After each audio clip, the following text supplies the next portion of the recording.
Mahtumulu Pıragy. Türkmen halkynyň beýik şahyry bolan Mahtumulu Pıragy Göklen türkmenlerindendir. Ol takminan 1733-nji ýylda Gürgen derýasynyň boýunda Hajygowşan diýen ýerde eneden dogulýar. Ol ömrüniň köpüsini Etirek, Gürgen, Gargala sebetlerinde geçirip, şahyr älen belgilidir diýen şygyrynda ýar geler, wagt da gider, gaflata batmış gözlerim, açayın diýsem açylmaz, ne agyr uykuludur. Bilmeýän soranlara aydyn, bu garyp adymyz, asly gerkez ýurdu Etirek ady Mahtumuludur diýip öz adyny we niýedendigini, kimlerdendigini aýdýar. Köp doganyň biri boğulan atasy azadynyň ulum we edep alýar. Arap, Pars we gadymky türk dilini öwrenýär. Soň Hywada Şirgazy medresesinde okuýar. Rabguzy, Yunus Emre, Sagdy, Rumi we Hafyz ýaly ustatlary özleşdirýär. Pıragy lakamynda şygyrlar tejribe edýär.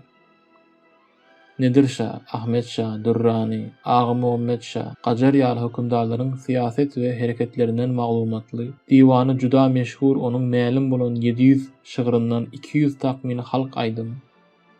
Derya taşynyň diwanyndan derek ýok. Diwanyň göçürme nusgalary Moskwada, Wengriýede, Leningradda, Daşkentde, Bakuda, Hazköp Aşgabatda saklanýar. Mahtumulu milli türkmen edebiýatyny esaslandyrjy. Her türkmen onu öz edebi atasy saýýar. Pähemiň we çeperçiligiň elýetmez nusgasy diýip tanaýar. Mahtumul hakda roman, drama, kino döredildi. Onuň suraty çekildi. Aşgabatyň baş köçesine ve Türkmen Döwlet Uniwersitetine Mahtumulu'nun ady berildi. Mahtumulu bizde söz sunugatynyň seresi hem ölçegi, mätäje eyleme. Kadir Jebbar, senden dilegim kändir. Sen meni namarda mätäje eyleme. Hazinaňdan bergil meniň rızkymy. Bendäňi mätäje eyleme. Azaşdyrma dogry ýolum egrige. Egriýini deňleme hergiz dogryga. Kişi maly nesip etmez ogryga. Halaly haramy mätäje eyleme.